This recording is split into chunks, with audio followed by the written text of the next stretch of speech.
Herzlich willkommen zurück, or welcome back to FACHPACK TV live from FACHPACK in Nuremberg. As you can hear, our next talk will be in English once more, and we will talk or take a look at digitalization and sustainable transition in packaging. And I'm very happy to welcome another expert with me on this sofa in our studio. Vivian Loftin is here. Vivian, thank you so much for being here with us today. Yeah, thank you for inviting me and for calling me an expert. That's an honor. Thanks. I think you are. We will see this in the talk. Yes, how often have you been on FACHPACK before? This is my fourth time. Okay. And actually the first time I remember very well was before we even founded the company. It was my first insight into the industry, and I never forgot what we learned there and how many people we met. And yeah, well, now we meet them again and again. Yeah. Yeah, now it's the fourth time. We haven't skipped one FACHPACK in our existence yet. So yeah. That's exciting. Have you noticed any difference in the atmosphere or talks that you are having this year? Absolutely. I think there was a big shift also that we saw more and more fiber-based topics coming up for sure. Definitely. And also we've always been exhibiting in the young innovator space. And when we started, we were one of maybe 10 startups, and now I think it's more than 20. So you see a lot of innovation happening as well at FACHPACK as well. Yeah. And the focus on the topic has been stronger. That's so nice. That's also something we've heard in the talks we've had here, that this is such an innovative industry. So that's great. You are the co-founder and also managing director of Recyda. For everyone who does not know your company, can you tell us what does Recyda do? Of course. So Recyda, by the way, stands for Recyclability Database. Thank you so much. That would have been one of my follow-up questions at one point. Like, what does the name stand for? I can give more insight later. But yeah, what we do, we've developed a software that basically centralizes all of the different requirements that you need for recyclability, EPR fees, eco-modulation, plastic taxes, and other related topics in each country internationally. Yeah. So I think you're very aware, that there are differences in the assessments and like what is even recyclable in theory and in practice. And we have basically embarked on this mission to centralize that, digitize that, and make it transparent and available for customers so that they can easily assess whether their packaging is recyclable in the market or not and how to optimize it. Mm-hmm. So something that helps packaging companies a lot. We've already talked here and there about recycling in the packaging industry while we've been here on FACHPACK, and PPWR, the PPWR, the European Packaging Directive. Regulation. It's a regulation in English that is about to come. Is also something that, influences every company at the moment, and also something that's most important for you. You just mentioned that your solution helps companies to work with different standards in recycling. But now with this regulation, most likely there will be a standardization of all of this. So is this good or bad for you? Amazing, actually. Of course, it sounds like our business model is based on the industry being complex, which it is kind of, but we do hope for a lot more harmonization and a lot more standardization because, in the work that we've done over the last 4.5 years now, we've seen that companies need that to actually make a change. And the complexity is so big, it's not easy to handle. And even though we create transparency, still, like how many data gaps people have and what they actually need from their suppliers to know about the packaging, to actually do an assessment, to understand how recyclable they are. Mm-hmm. That's a huge challenge still. And we hope that with PPWR, there will be more clarity and also concrete steps that companies can take without being, basically scared to do an investment that 2 years later will be for nothing because then the rules change again, right? I think that's what many people fear at the moment. So we hope that this will help a lot in creating more transparency and also more stability.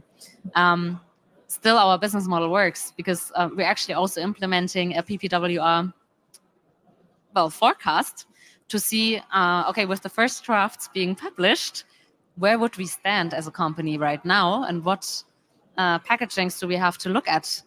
Well, to not run a risk and, not be able to enter into the market anymore in 2030. And that's something that we're working on actively. But it's not only recyclability, it's EPR, it's labeling, it's many, many topics. And it's also not just the EU, it's a global topic. So I think we still have a lot of work to do, even if more standards are coming in. So do you think you could say when companies come to you and basically give you their data on their packaging, and then you do the evaluation and you say, well, this is recyclable, this is not, and here you're in harmony with this and that standard, you would also be you would give the companies the initiative to then optimize their packaging, right? Exactly, because we're very transparent into why packaging is not recyclable according to a specific methodology. So that companies can take action, right? If you just have a result, what do you do? Well, okay, then it's not recyclable. What do we do? No, to really be able also to compare different alternatives, to have basically all the information at hand to make informed decisions then about the design, and also to understand, okay, why is it only limited? What can I optimize? Is it because of the barrier material that I've used? Is it the sleeve coverage? There's so many different rules to look at, and this gives transparency into what to do. And of course, well, we implement all the rules, so we have a lot of knowledge, and we always, of course, give support as well. Yeah. Do you have some insights into what are kind of trends that you see in the development in packaging, but also where are common mistakes is not the right word, but like common issues that companies face and see once they have done the evaluation with you? Yeah, I think the trends are as such quite easy, in meaning, less is better always, right? Monomaterials, etc. But I think this is too simple to say that, because in the end, the packaging also needs to protect the product, and this cannot be forgotten. That's so important. That's the purpose of packaging, and why packaging as such is also sustainable, because we're preventing food waste and other waste.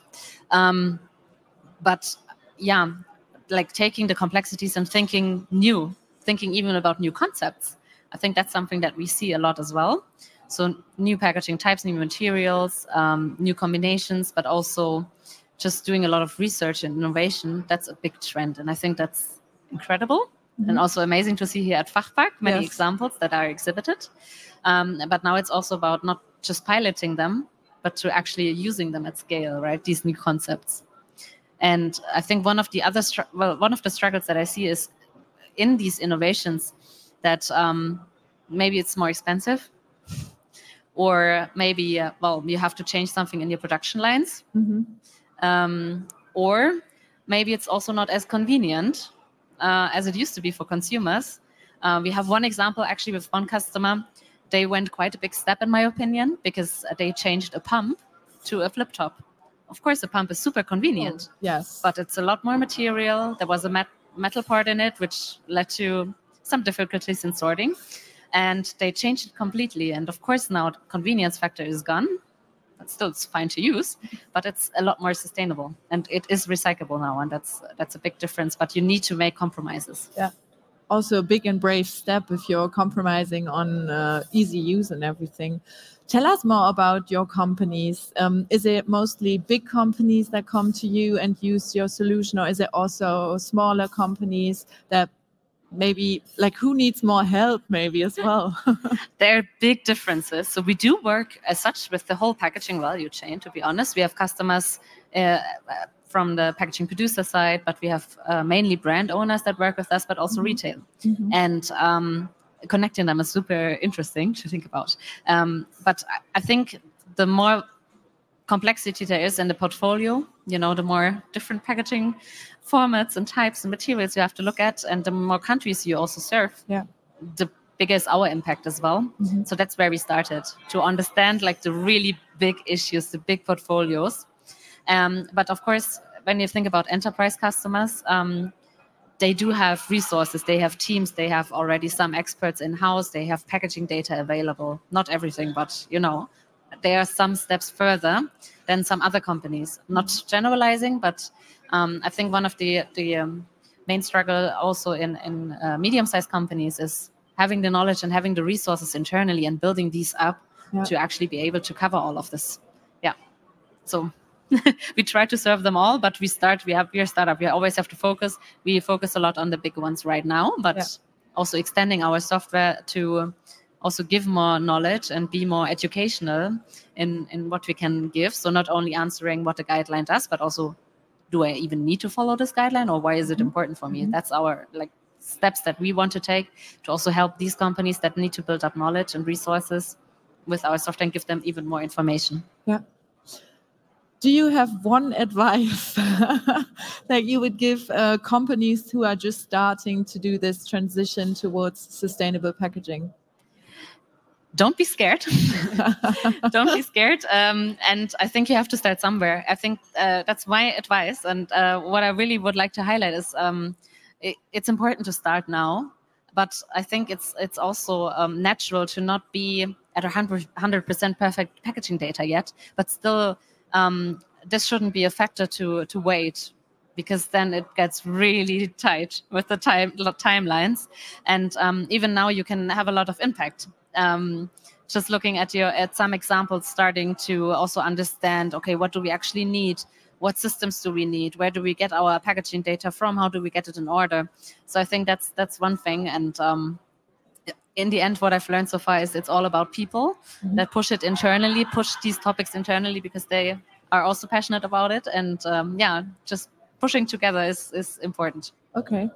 Tell us more about how this giving knowledge to companies about what they can do, what they have to do works. Is it kind of solely through your solution, or do you is like workshops, or do you also go into companies and educate them on regulations and everything? I mean, in the end, we're not consulting companies. In the end, the software should be self-service and should give all the information, but that's also a vision that we have. And in the end, we're a startup. We want to build up even more and learn also from our customers. And every question that we get gives us an insight into what they want to know. Yeah. Meaning that we do give workshops with our customers. We also sometimes travel and meet the whole packaging teams and, look at some packaging examples, some best practices to help them understand what they can do and how to interpret results, etc.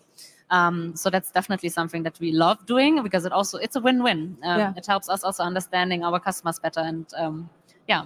And FACHPACK, it's all about relationships as well. Seeing someone face to face and having good conversations helps us grow and helps hopefully also our customers to progress.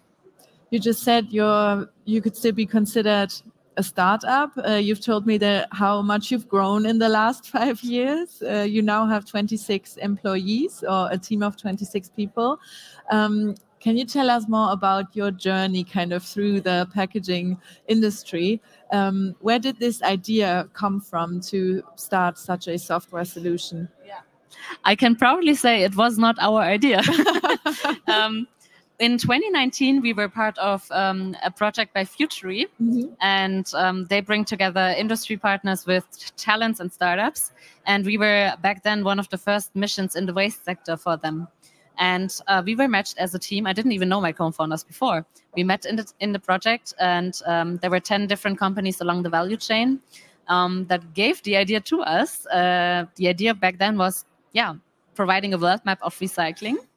That was the basic idea. And then we started working on it. And actually, after 6 weeks, we decided we have to continue. We have to do this. There's so much potential. And we love the topic. That's also when we visited FACHPACK for the first time. We got really excited about the industry. And shortly after the project, we founded the company and continued working on it. And 4.5 years later, all of a sudden, 4.5 years later, we're still working on it and have some success stories. And that makes me really proud. But I didn't even see that coming back then. But the topic has become even more relevant today. So, continuing the journey. It's such a nice success story, and I always think when I see you at events and everything, and you have presentations or whatever, you always kind of very much bring across how much you like this topic and your company and what you do. That's very, very nice. I have one other question which just came to my mind. So your solution is for the companies that have to work with the packagings. On your side, do you, for your knowledge, also work together with like recyclers or people from the political side who work on these regulations and stuff? Absolutely. It's crucial to us that our data is not just, taken from the internet. Yeah. But, for each country that we implement, we build a big network, and we also connect to the organizations publishing these guidelines. And we are working even more to also do reportings directly to them. So there are many use cases already where we have done that and that we're still doing that, so that our results are not just for internal usage, but can also be used for reportings. And this makes life a lot easier as well, right? So that's our goal. And one thing that's really interesting is when we look, for example, at EPR and we implement guidelines or eco-modulation guidelines from PDF files, we so many times have questions because there are interpretation gaps. When you digitize something, you have to be 100% clear what to do with what. Yeah. Like what about the weight of the ink? Many times this is not defined, meaning that we also are in really close exchange with them to see what was your intention. Have you even thought about this? Sometimes no. And then, it's quite nice to see also how this helps also them. And again, it's a really good collaboration to move forward with this. Yeah. Sounds like you're kind of in between the chairs and doing the translation between different parts in the value chain. And also I had this kind of like, maybe not full circle, but it sounded like, okay, you're starting at the one side, then you're in the middle, and then it goes back to the companies. And in the end, everyone is hopefully happy and a better result comes out. Yeah, at least that we achieve more of where we want to go, right? Yeah. For the whole value chain, it's a common goal. It's Yes. not individual goals, but everyone is working towards the same goal. And that's why also the value chain needs to be connected. And we try to be a neutral player in between that connects all of these dots and creates transparency. Yeah, that's the goal for us. Wonderful. Well, you are still here today at FACHPACK. Maybe you can tell us again where people can find you. Yes, yeah, come by visit. We are in Hall 2 in the Young Innovator space. We're with other amazing startups. So if you are looking for innovation or looking to talk to us, stop by. Thank you so much, Vivian. Thank you for being here, taking the time and talking to us and giving all this insight into your wonderful solution. Thank you so much. Thank you. Okay, very exciting, a very relevant topic for the packaging industry. Und damit werde ich jetzt auch wieder zurück ins Deutsche kommen, denn der nächste Vortrag um 15 Uhr, der wird gleich auf Deutsch sein und da schauen wir uns nochmal einen anderen Teil der PPWR an. Es wird um platzoptimierte Versandverpackungen gehen. Bleiben Sie also auf jeden Fall dran und bis gleich.